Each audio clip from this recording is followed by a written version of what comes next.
As Russia's wider war in Ukraine nears its second month, the Kremlin still hasn't solved its fundamental military problem. The Russian army didn't have enough infantry to win a three-front war in Ukraine south, east and north. Now it's fighting on only two fronts, the south and east. But it's got even fewer infantry than before. So while the Russians' artillery might punch a hole in the outermost Ukrainian defenses, allowing a few tank battalions to roll through, there aren't enough foot soldiers to both protect the tanks and guard the flanks of the advance.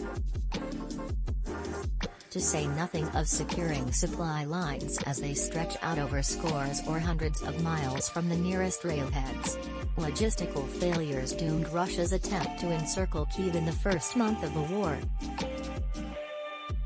Those same logistical failures, exacerbated by a worsening infantry shortage, could doom Russia's offensive in the east, too.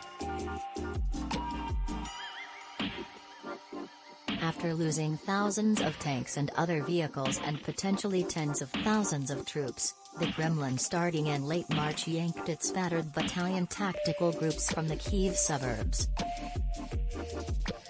Those BTGs that still could fight began the long train journey southeast around Ukraine to separatist-controlled Donbas, where they joined a fresh Russian offensive striking south from the northern edge of Donbas, across the vast open terrain of eastern Ukraine, toward the ruins of besieged Mariupol.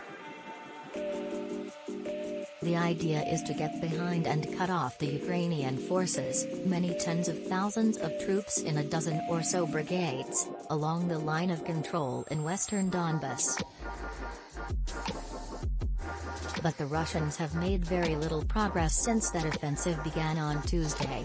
I said, pushing from the North Donbas to the south, an unnamed Pentagon official told reporters on Wednesday. That's kind of what we're seeing right now, but the Ukrainians are putting up a fight. They're scrapping, they're not just laying down and letting the Russians, move. Paradoxically, breaking through the Ukrainians' defensive line might actually set the conditions for that. With a guarantee that the enemy will not immediately break through them and create their own cauldrons for the attackers? In other words, can the roughly 75 intact Russian BTGs, down from 100 at the start of the war, surge enough troops and tanks through a potential hole in Ukraine's lines to create?